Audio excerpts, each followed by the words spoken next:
everyone, and thank you for joining me. I'm Tracy Harris, and this is At Home in My Head, the podcast that explores life in the cottage at Woodland Corners.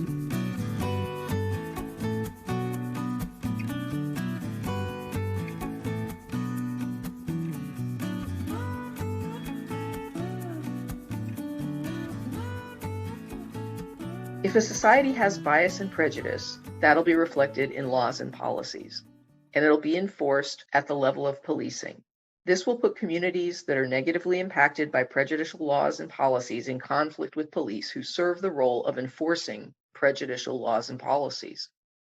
Communities that don't experience that same legal and political oppression will probably have a less contentious relationship with police, and also a more difficult time relating to communities where enforcement is tied to unjust laws and policies. And this is even before stepping into the idea of how social prejudice might impact individual officers.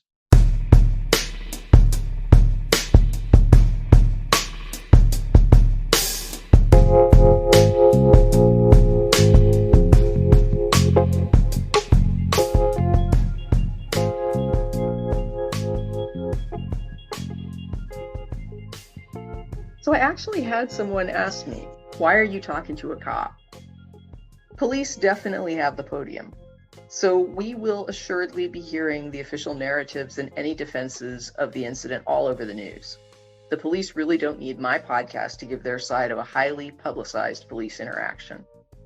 And while it's true that Captain Hunter is a retired police officer, he's been very honest about growing up in a privileged Black community in a context where police were actually viewed as a positive force for good. This is not the case for all people in communities, and especially some Black communities. Captain Hunter took steps to educate himself about the negative relationships between Black citizens he served and learned about some of the racist and classist roots of policing in the United States. Since that time, he's become an educator within police organizations and is involved in training to combat bias and also educate other officers about the history and evolution of U.S. police forces. He's published a book about police reform, and he is sympathetic to the reimagined policing efforts that include rescoping policing to include external resource responses that may be better able to deal with situations that may include mental health contexts. If I wanted to discuss the laws around this case, I'd invite a lawyer to come and talk about it and explain the nuts and bolts of the law. Them explaining the laws should not be misunderstood to be them defending or justifying those laws. If the laws are horrible, then a lawyer will simply be explaining horrible laws. And anyone listening should not take away the idea that the person explaining it necessarily agrees with it. Just as Captain Hunter explaining the nuts and bolts of what he saw when he viewed the video, as someone who understands policing in the US from inside the organization, does not necessarily mean that he condones the training or the policies that drive the police response. He understands it and he can help explain it. That does not always mean that he's placing a judgment on it or condoning it. Is there anything you'd like to add to that? I do appreciate the fact that you mentioned the part about the lawyer coming in to explain the laws. To the question of why would you have a cop on, if we were talking about forest fires in California, then you'd want to have a firefighter on. If we were talking about bad teachers who are sleeping with students, then you want to have a good teacher, retired teacher, principal, et cetera, to explain what should happen and how these things should go forward. And so I appreciate the fact that you're standing strong in this conviction that just because one police officer does something bad, that you should and everyone should have good officers on, retired police officers, to talk about what should be done and look at the scope of the training. So I appreciate that. And I thank you for doing that.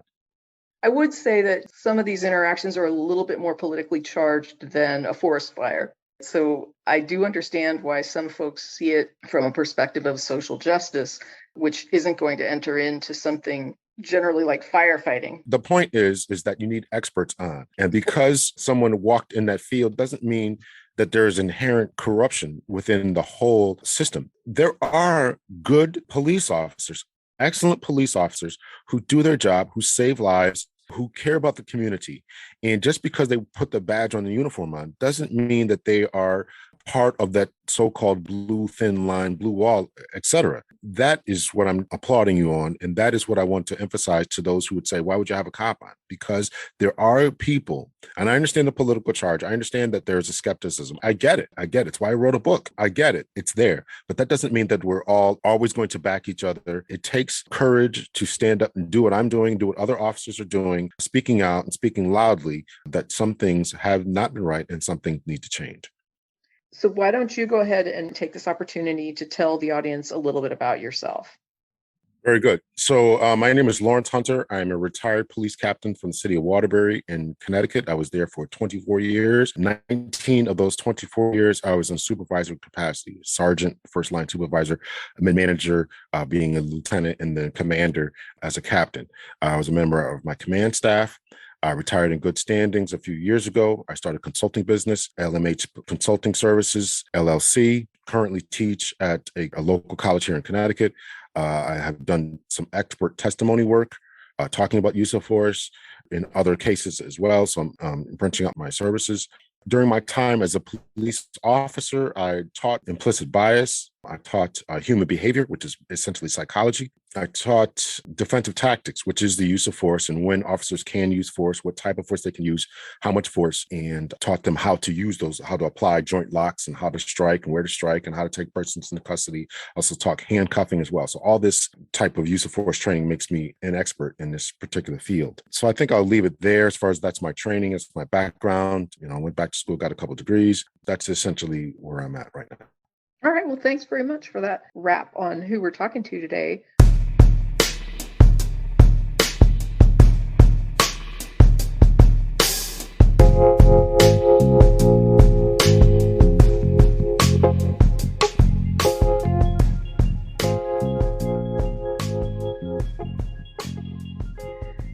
If a group of protesters are chained to a gate and blocking passage, and an officer is instructed to get them to move and comes up to them and says that they need to unchain themselves and they refuse, that is passive resistance.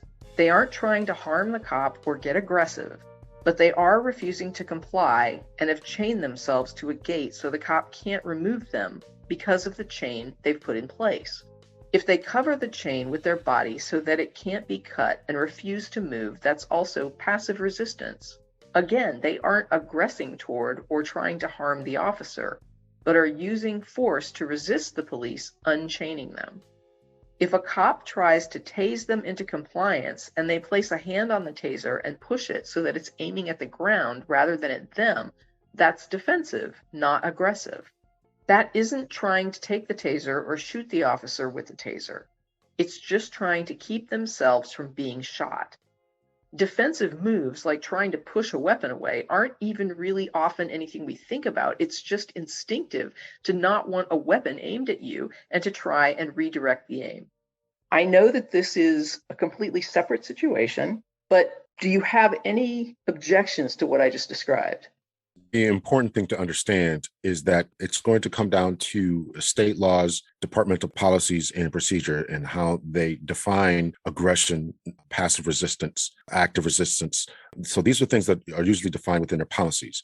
And this is something that law enforcement within the last 5 to 10 years, really since 2014, when that whole summer was blown up, Micah Brown and Trayvon Martin, et cetera. We're looking at what is active resistance, what is passive resistance, what is aggression, what is fighting words, and what is fighting, and all these different definitions. We're wrestling with these terms. As a result of many viral videos, police officers and departments are getting away from using tasers and pepper spray for persons who are engaging in passive resistance, this scenario that you just laid out.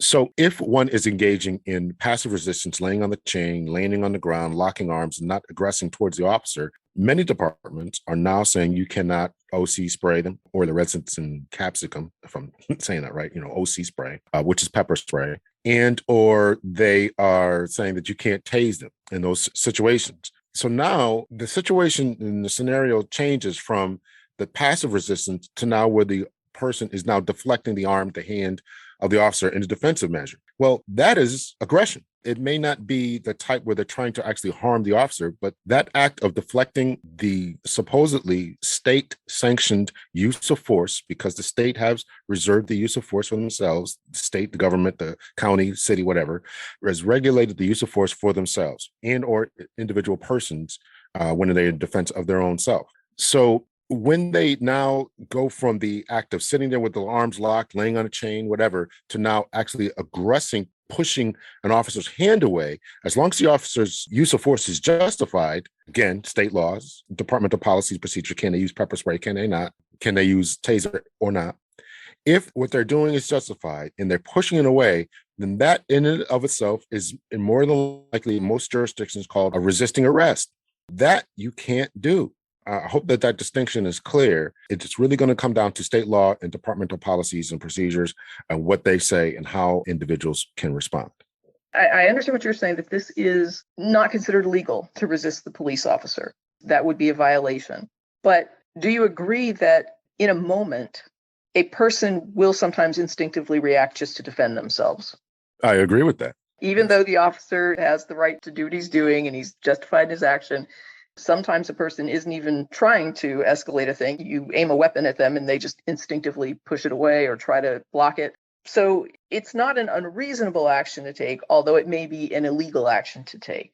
I will give you that it's not unreasonable from a self-preservation safety point of view, that someone's pointing a weapon at you. Therefore, it is maybe a responsive, reflective type of thing to say, get this away from me. Exactly. I go to the doctor for the eye doctor, and I cannot stand having eye drops put in my eyes. I know that this is something that's necessary, but it's my natural reaction to keep things away from my eyes. So I close my eyes, I turn my head, and the doctor's always telling me, listen, Lawrence, you gotta let us put these eye drops in. So I get it, but we hope that we can fight through that and allow the correct action to take place. But from a self-preservation standpoint, I understand what you're saying. Understanding what we both agree, that sometimes a person will do this, just like sometimes you will look away and the doctor has to tell you, you have to keep your head still. Those actions, when they don't go beyond the defensive push away of the weapon, would not normally, I would think, be considered threatening. Normally, this brings us into the heart of the conversation. We pay our police officers to do a job, and that is to take suspects into custody. Generally, I'm going to speak generally. When a police officer is engaged in the exact scenario that you laid out before, they are allowed by law in most states, I'm assuming, that they can use one level above the force that is necessary in order to effect the arrest or to accomplish the lawful purpose of what's going on. In the scenario you raised, someone pushes the hand away from their body because they don't want to be tased or sprayed. Now, the police have a lawful purpose that they need to accomplish, whether it's taking that person into custody or helping a paramedic to administer drugs to calm a person down, whatever it is. So therefore, they are allowed to use one level above a force to accomplish that goal. So again, if they're pushing, now the officer will raise his level of assertiveness, sometimes maybe even use the word aggression, use of force in order to accomplish that goal. So you push my hand away. Now I'm going to take my level up. I'm not going to push your hand away. I have to effect this arrest. I have to accomplish this goal. So now you push my hand away. Now I have to step my game up in order to accomplish that purpose and that goal. That becomes the question as to this situation of Patrick. So that becomes his scenario. It becomes a situation in which you laid out with the persons who are acting in passive resistance initially. Again, it started off as passive. Once you push the hand away, now it's active resistance. And now the officer has the responsibility and the legal authority to take his level of use of force up a notch. But probably shooting someone would be a little extreme. At that level. I'm not going to disagree with that. Okay. I'm not going to disagree. All right. I just want to make sure I guess I'm checking myself every step of the way, making sure. So there's tiers, there's levels to the use of force, right? So pushing your hand away might require an arm bar by the police officer. If you're actively pushing, then the officer may turn to a strike with his hand and or his or her baton in order to accomplish that. So there's levels that they should be progressing to. Now, just because they start off at one level doesn't mean that you have to necessarily go to the next level. If you start off, you go from pushing my hand away to next thing you know, you take out a knife. Well, I don't have to now go to an arm bar. I can now go to the use of lethal force with a gun. So I'm just trying to say that officers are allowed to skip, jump to higher levels and or de-escalate to lower levels as well. So I am in agreement with you that going to the gun initially probably more than likely should not happen in most cases. So next, I'd like to shift the conversation to the specific case that we're seeing in the news now, which is Patrick Lyoya. This happened in Grand Rapids, Michigan, and it started out when an officer ran a routine license plate check, which is a misdemeanor traffic stop. My question is, why do police run a routine license plate check? There may be a number of reasons why a police officer runs a so-called routine license check. If the license plate looks funny to a police officer, what does look funny mean? It means that you have a completely clean car and a dirty license plate. That would suggest that the license plate does not belong in that car. It can be the exact opposite, where the car is clean, maybe the car is completely dirty and the license plate is clean. Okay, so that looks funny to a police officer. Maybe there was other situations where the license plate is hanging at an angle, not securely fastened on. Maybe there was a be on the lookout or a bolo for ABCD123. Maybe that's the license plate. Well, maybe the officer couldn't remember. Maybe it was just he got the A and the B and the last number was 4. Okay, maybe that may be the plate. So he's running for that. Maybe the person ran a red light, ran a stop sign, maybe appearing to be driving too fast, going 40 miles in a 25-mile-an-hour zone, things along those lines. There's a myriad of reasons why a police officer could run a license plate. Hopefully those are legitimate reasons and not the illegitimate reasons, such as seeing a Black person in a white neighborhood or a white person in a Black neighborhood. Absent those things, I've given you legitimate reasons why a police officer can run a person's license plate. So when I actually Googled this, cops can run a random license check on any car, even if you haven't broken any laws.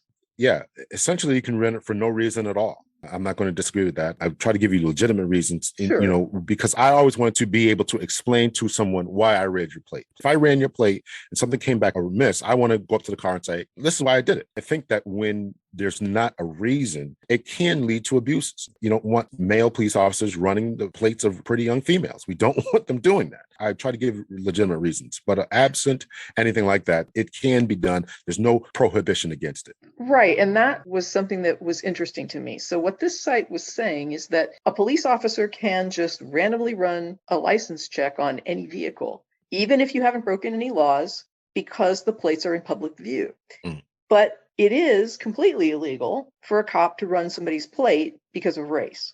So as you said earlier, I can't just, as a police officer, see a Black man driving a car and say, let me run your tag because I see a Black man driving a car and I want to harass this Black person driving. So Right. if a cop does run the plate based on race, it's up to the person whose plate was run to prove that. And I guess my Right. thinking on that is good luck. Right? Because if a cop has the discretion to run anybody's tag without an explanation, like you were offering an explanation and you said that you think it's best practice to have an explanation, to be able to say, I saw the plate, it looked like this, it seemed a little suspect, and that's why I ran it. And I understand why you're saying that, because you're basically saying I should be able to justify why I'm running a citizen's plate. And when I do go in to talk about this, if somebody did complain, I would be able to explain why I did it. But in fact, you're not required to explain why you did it. It's up to the citizen to prove you did it for an illegitimate reason. Well, yes, that is essentially the case. It is up to them to prove why you did it. One other thing that would come into play is an officer's past history. If they have a routine of running individuals' plates who are Black, whatever, Black, young, pretty females, whatever, that would be suspect. So that would lend to the proof of the driver and saying, listen, this is part of a pattern of practice of this officer's behavior. It is incumbent upon the supervisors to know what their officers are doing and know why they're doing it. Ask them, why are you doing these types of things? That's a good supervisory practice to ask. We noticed that you're running these plates, you're running them and not pulling them over. You're just running plates. What's going on here? And even if there's no disciplinary action that would be taken at that time, it should sink into the officer's mind. My supervisor's watching me, so I better be on my P's and Q's. If a cop does run a plate, though, would there be any record of the race of the driver? there would be a record of who owns the vehicle. From there, you can get the race, you can get the age, things along those lines. If the system, NCIC or the Department of Motor Vehicles in that particular state would record the race of the driver, then they would know. But again, that would be on the system and the national collect system, national databases and things along those lines. This would be a heck of a heavy lift for a citizen. Well, it would be. I'm not going to doubt Okay. that. Let's just go down this road. I pulled someone over and they say, well, listen, officer, why did you do it? And I say, well, I just ran your plate just because I saw you driving down the street. So, officer, can you do that? Yeah, I can do that. Unless the citizen has anything to refute the officer's word of mouth, his justification and or lack of justification, yeah, it's a heavy lift. There's no doubt about that. Yeah, I think my takeaway was under the law, a cop can't run your plate based on your race, but in reality, pretty much they can. Well, if I were in that situation, I would ask for the officer's name, his badge number, in a polite way. If you think that you've been targeted along those lines, to look into the officer's history and file a complaint and just ask and say, hey, listen, can you all your internal affairs? I neglected to mention this, but I was over my internal affairs for a while. Can you look into this officer? Because I think he's profiling people. And from there, they can check and see. And there is a record of whose plate he's running, what time they're running it, and things along those lines. It can be tracked down, and a good department will look into those type of things. I do want to get into the specifics of the case. But I do want to also note that I don't want to fall into, and this is not really tied to you so much as to me, like a reminder for myself and also to my audience, that I don't want to get too tied into specifics of a case, even though I want to talk about it. Because when we're looking at racism in policing, where it really shows up is in statistics, not necessarily in individual cases. So I do agree that you can have an individual case that is so overt as to be unquestionably problematic. And I think when you and I talked about George Floyd, at least the impression I got from your side of that conversation was that you felt that that was one of those cases where it was an egregious use of force and should not have happened. You were of the opinion that this is pretty straightforward abuse of authority here. But even a situation like that, it becomes difficult to say, is this just an abusive cop? Is this a cop with racism in his head? Proving what's in someone's head is extremely difficult if they don't just say it outright. What happens is you have this discretion, like we were just talking about with the license plate running, where if you were to go up a chain and see statistics, and I'm not claiming that this is a stat, but there are stats like this. When you go up the chain and you start to look at statistics of when is force used, when is lethal force used, when is a shooting involved, when is an unarmed suspect killed, you start to see these racial trends. That's where the racism starts to come out. So there's this discretion and there's this justification. And within that justification, there's a range of escalation and de-escalation that can be exercised that is considered justified by the officer. And where I see racism express is when you start to look at overall numbers as opposed to individual situations. So there's this idea of, you talked before about implicit bias. So there's the bias that we express that we don't even realize we're expressing. And then there's overt bias. There's overt racism. There's overt aggression that is more easy to see. So it's easy to see somebody burning a cross, but it's a little bit harder to see when somebody doesn't hire you because you're Black. You kind of have to look at the hiring practices. Like you were saying, you have to go and start looking at the figures in order to see, does this company have a trend of racism? As I noted earlier, I don't look at policing as uniquely separated from the society when it comes to racism. I see that the society itself has a bias, has racist bias. And so it does not shock me at all to see those same sorts of statistics when it comes to how suspects are handled with policing or with even judgments, when you're looking at incarcerations, when you're looking at arrests, when you're looking at length of sentence. You just see this kind of disparity that shows up in the statistics all through the justice system because it shows up all through the society. So while I'm interested in kind of looking at the case, I do want to make it clear that the concept of racism, when it applies to these systems, goes beyond an individual situation, because the discretion that's available in those situations makes justified overall trends that can still be racist. Yeah, I think I'm following. Yes. So in this particular case, I'm just going to check the box here that is, Unarmed. That's one that in this case, it's a given. This is one of those cases where the suspect is unarmed. And I do understand that that's not always the be all and end all of an interaction. He gets pulled over for the license. He gets out of the car, which is not really standard. So a cop pulls you over. You don't normally get out of your car, but he gets out of the car and the cop tells him, don't get out of the car. Get back in your vehicle. It starts to become clear that there's a language barrier. Even though he does ask, do you speak English? And even though Patrick says, yes, I do, or just yes, basically, we know that there's a little bit of a disconnect because the officer asked. That's not a normal thing to ask somebody. I've been pulled over by police before and gotten tickets, and I've never had them ask me, do you speak English? So for the officer to even ask that shows that we have a communication issue, and the cop recognizes that despite the fact that the guy is saying, yes, I speak English, there's a little bit of a language barrier. So he asked for the license. And Patrick tells his passenger, can you get my license? There's a little bit of an interaction where they try to get the license, where he's telling him where it is. And the passenger is not producing the license. So Patrick turns his back to the officer and starts to walk around the car. And that's when the officer says, wait, don't go away, don't walk away. Then you start to get more into a little bit of a tussle. And what was interesting is when I mentioned this to you initially, the very first thing you said was, the officer called for backup and then engaged. The things that I was looking at were from the point of view of what Patrick was doing, but you immediately focused on what the officer had done. What made you focus on that? We're living in a day and time where de-escalation is the name of the game. Unless there is an immediate threat, there's no reason to push the issue. I don't know how big Grand Rapids Police Department is, but you have someone who can speak his language. Maybe the passenger in the car can help translate. You want to try to control the situation without putting hands on and making things worse. And that's kind of where my mind was going. What did the officer do that he or she could have done different? In this case, what did he do that he could have done differently that could have had a different outcome? And I think that calling for backup was a good idea, but maybe just not engage and wait for that backup to get there before you start anything. I think that that's the way that could have been approached.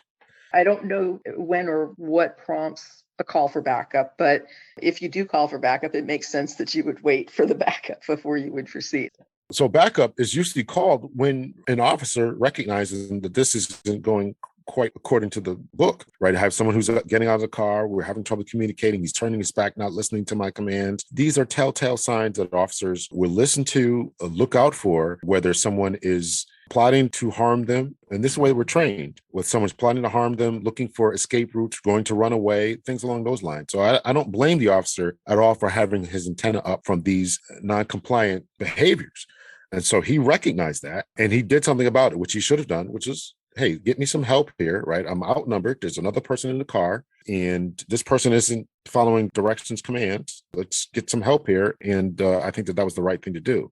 When I watched the videos, I saw throughout the entire thing that Patrick was putting up what I had described in the protest hypothetical as passive resistance. You expounded a little bit on that to talk about labeling for types of resistance and that this might be considered aggression depending on where you are. If you're pushing away the officer's weapon, even though it may be understandable, it still also is illegal. And the officer has a right to use force in certain situations, and a citizen has to kind of legally accept that to reasonable degrees. And that it could be categorized as an aggressive behavior when he starts to actually push away the force from the officer. And so that part I do understand. I would relabel what I'm trying to describe, which is that I never saw Patrick take a swing at the officer, grab the officer's throat, basically attack the officer in a way that looked like he was trying to harm the officer. There was a whole lot of resisting, and there was that defensive pushback that I understand may not have been legal, depending on whether or not the officer was justified in using the force that he was using. But what it seemed to boil down to, and what I kept hearing was, if the officer feels like there's a threat of harm, if the officer feels like there's a threat to his life, that he could be injured here. And it just seemed to me like everything I was seeing was that there was no signal from this particular person that they were even desirous to do harm to this officer.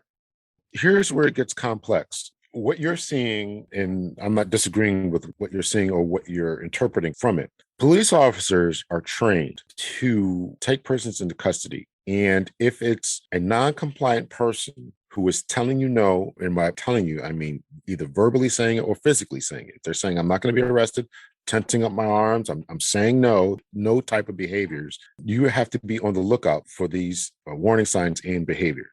And so once they've given you these no's, you have to take it up to the next level. So he is a no person who's not responding. He's not responding the way you want him to. He's not compliant. And now he's pushing your hand away with the taser in it. The possibility, and again, this is all training, the possibility that someone could go from pushing your hand away to snatching it from your hand and then using it against you is extremely high. And police officers are trained not to take those types of chances. You're not going to let anyone take anything that they have on their utility belt, be it their taser, their pepper spray, their baton, or their firearm, even their handcuffs. You're not going to let anyone take those things because those things can be used against you. So yes, while it may not have appeared as though this person was doing anything like that at that time, he was just trying to get away. Officers are trained to understand that if he's just trying to do this now, at an instant, he could turn around, try to swing at me, take that taser, use it against me. And so therefore, that becomes the difficulty that we're having right now in these discussions about police reform and what it means to escalate, de-escalate. So should officers continue to receive this type of training when someone is just in this place? We don't know. Police officers will say this, they'll say that. There are people on both sides of the spectrum saying, yes, we should continue to train. No, we should not continue to train this way. A police officer has a right to go home to their family. They want to see their kids again, all that kind of stuff. And they don't want these weapons from a seemingly passive person who's just trying to escape, just trying to run away or not be arrested, to turn around and then have those things used against them because the officer was too soft in their approach, in their attempts to take them into custody. This is where we're at. This becomes the absolute amount of difficulty that we're having. Based on what you saw, I understand what you're saying. Based on what you saw, does this really rise to the level of the use of lethal force? And that's a good question. And I don't know. And we're going to have to talk to this officer. They're going to do inquiries. Other experts are going to have to weigh in on this. Everyone's going to have to weigh in on us and say, what's the best practice to do in these circumstances? Should we let people escape? Should we let them run away? If someone grabs our taser, should we not go to the gun as next? Because that can be used against us in incapacitation. So all of this type of thing is things that experts are really going to have to try to hone in on and try to understand. And this becomes a difficulty. So I agree with you that from surface, it doesn't look that way. But the way that officers are trained is that that situation is a no, can easily turn into a more aggressive situation later on. So the interaction proceeds and it ends up in a situation where the officer gets Patrick on the ground. And I think anybody who has had the steel to watch the video to the end will see that you have a prone position, Patrick on the ground, hands on the ground, almost like a push-up, face down, with the officer on top, a knee in the back. The officer pulls his gun, puts it to the back of the head, and pulls the trigger.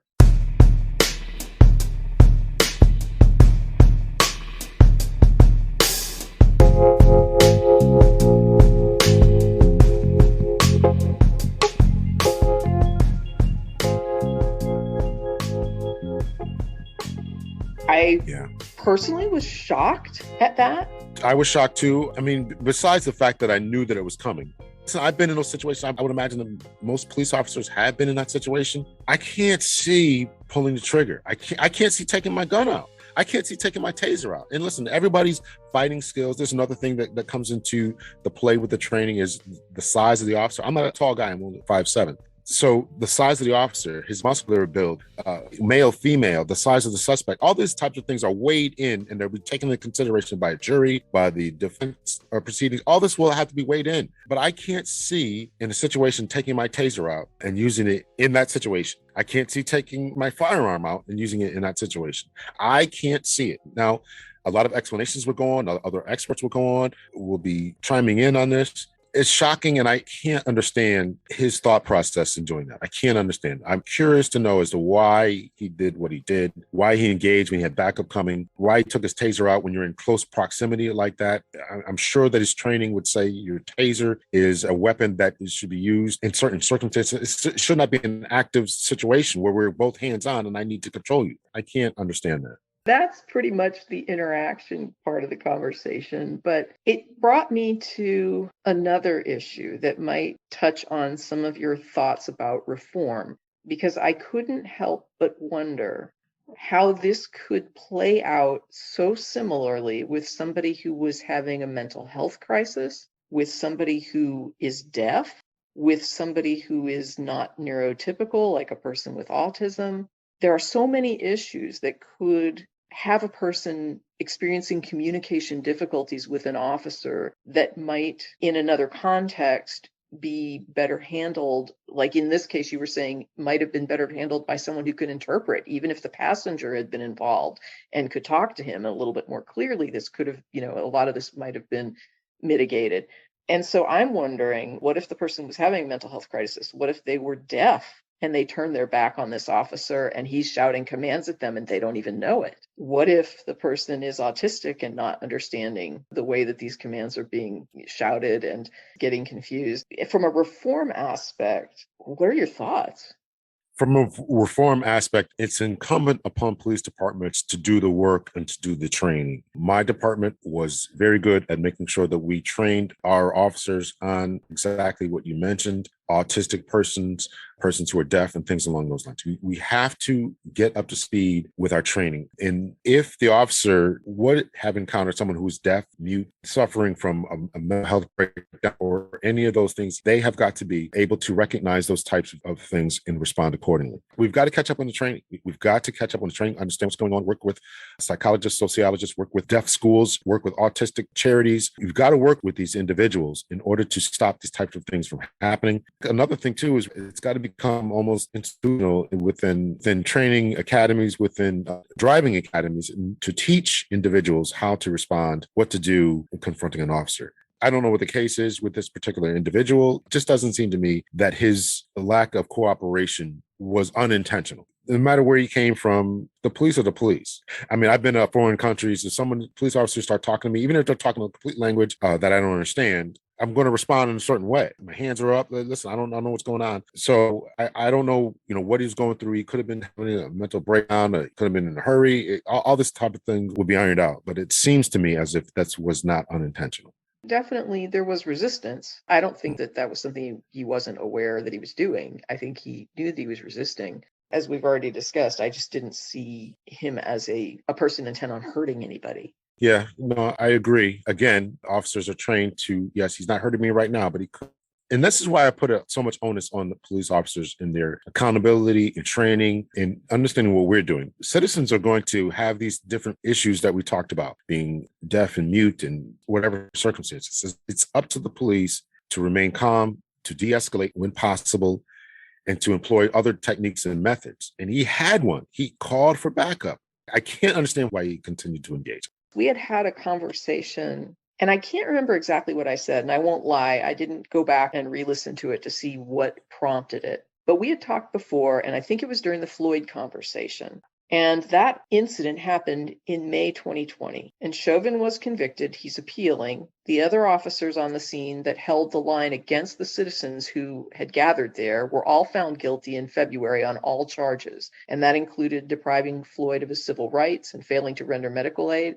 And two of the officers were also convicted of not intervening to stop Chauvin with the excessive use of force. And I had made some comment during that conversation. I can't remember what I had said, but it had to do with the future and maybe having you back on or something. And you said you hoped that we wouldn't be having these same conversations 5 years from now. You were just like, I certainly hope we're not going to be, having this conversation. And I'm wondering, since May 2020, we're almost 2 years out now. Have you seen any sort of reforms since Floyd that give you hope that there's a future for reimagining policing?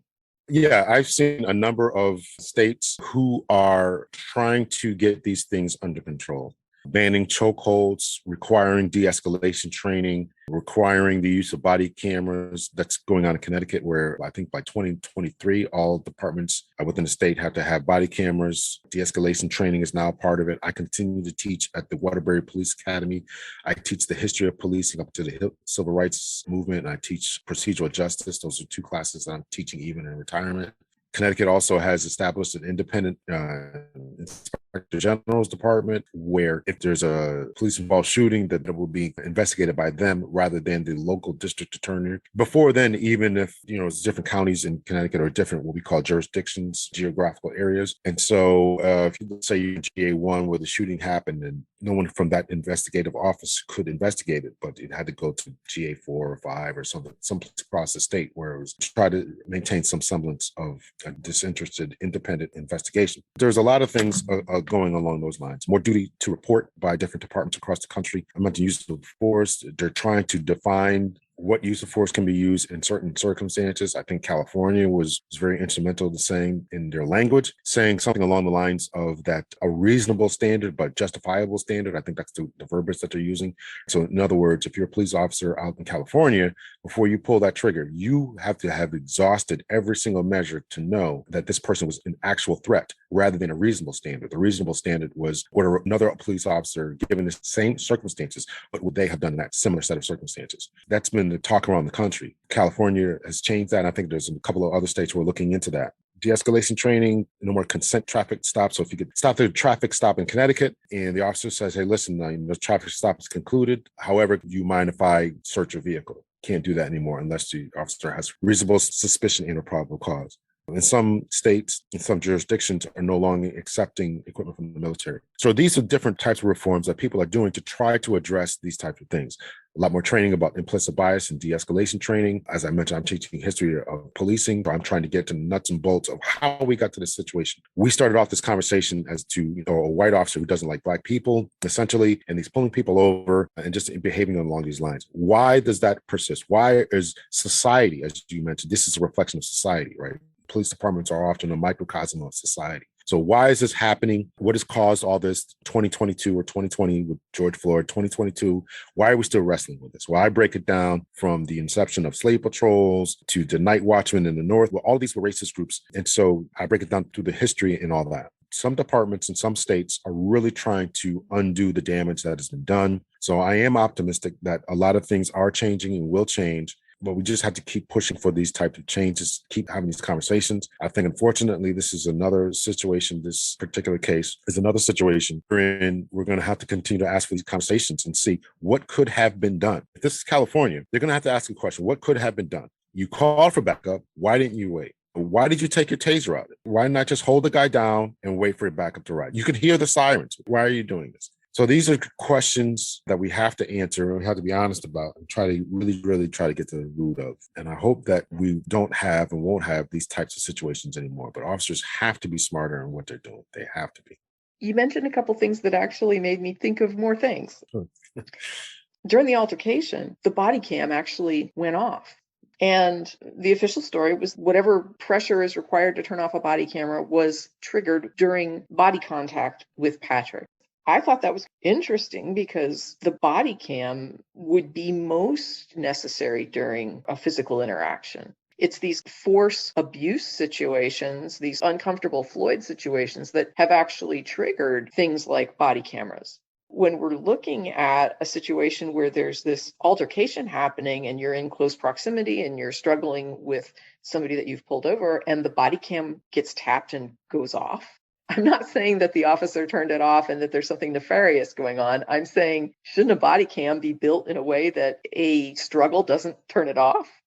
I would imagine that that would be the goal, but the different mechanisms that go on during a fight, the different things that can happen, you can be on the ground and a pebble will hit that button. So I'm sure that a review of this should be going to the body cam company to see how we can prevent this from happening again. There are systems in place that would stop that. A review would go on to make sure that it doesn't happen again. The other thing that you mentioned that made me think was, I believe we had talked before about, you had mentioned the fact that police shootings or police killings, that we don't really keep a record of it, that there's not like a database of it. That's been a problem. I believe the Washington Post and a few college professors are keeping records of those, but there's no FBI statistics on how many persons are killed by the police. There's over 18,000 police departments within the United States, and all of them do not report all their information, and not just killings, but robberies and other things like that. They don't all report to the FBI or to the government, their statistics. So it's difficult to know. And every time we talk about this, we're always talking about estimates. I believe that was in Tim Scott's when he was trying to get something done on a national level. I believe that was part of his package, was to figure out how many officers are being assaulted, how many times we're pulling the trigger, what other methods, and we just don't know. So these are all estimates that are given. Even the estimates that are collected by college professors and by the Washington Post are still just estimates. This is the best we can do. And is that based on voluntary reported data from departments?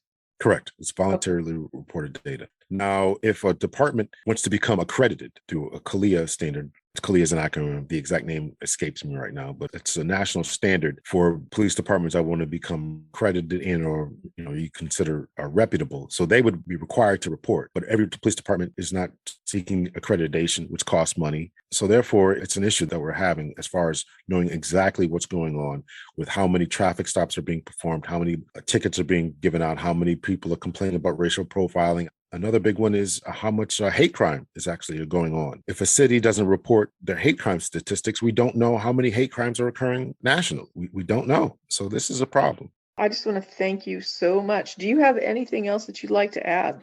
I don't want to sound like that guy, but I've always advocated for more training, better training for police officers. And I'm never going to stop advocating for that. But I would like to say that, listen, when and if you find yourself in a situation where you're being confronted by a police officer, just comply. Comply now, complain later. Do what you have to do in order to go home to your family, survive contact. If you don't like the way that they talk to you, don't think that ticket was fair, think you're being racially profiled, think that the cop pulled you over because you're a pretty female, whatever the case is, don't take that opportunity on the side of the road to take justice into your own hand or to resist their actions. Let's just say that this tragic situation didn't play out. At the worst, other officers are going to come and you're still going to be a violent situation wherein you're more than likely going to suffer an injury. Mr. Lyoya probably would have suffered some type of injury. So it's not worth it. Just comply, deal with the situation later, get a lawyer, and on those lines. That would be how I would end that. I understand what you're saying. I can predict already the thought process of some folks who are looking at some of those videos where folks did comply, like reaching for a driver's license and getting shot. Listen, I'm not going to excuse that kind of craziness. I mean, yes, reaching for wallets and cell phones and driver's licenses. I've seen those videos as well. And these trigger-happy police officers who are doing these types of things, who are scared because of the environment, scared because of the streets that they're policing, scared because of the color of the persons. I've seen a few, one in particular in South Carolina, where the officer was arrested a few days later and convicted. So yes, it's not a guarantee. And listen, I'm a Black man living in America too. If I ever get pulled over, I'm going to have, my heart's going to be racing as well, because I don't know where this officer is or where he comes from or where his mindset is and his affiliations and all that. I get it, that we want to be able to reach for cell phones and things along those lines. And as far as that, tell the officer, listen, I'll get my license, but it's in my glove compartment, sir, it's in my back pocket. I'm just going to reach for it now, hands where you can see them, and things along those lines. I understand that there is a thought process to it. What I'm trying to do is give people a mindset of how to stay safe, how to make sure that the officer feels comfortable. If you talk to him or her and tell them, this is where this is, I'm going to reach for it now. I think that these are techniques that we can all use to make sure that we all go home.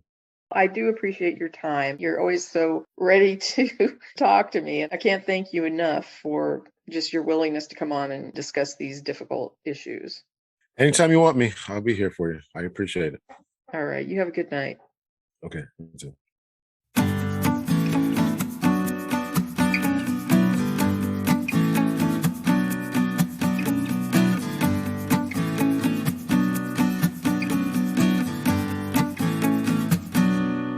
That's it for this episode of At Home in My Head, exploring life in the cottage at Woodland Corners.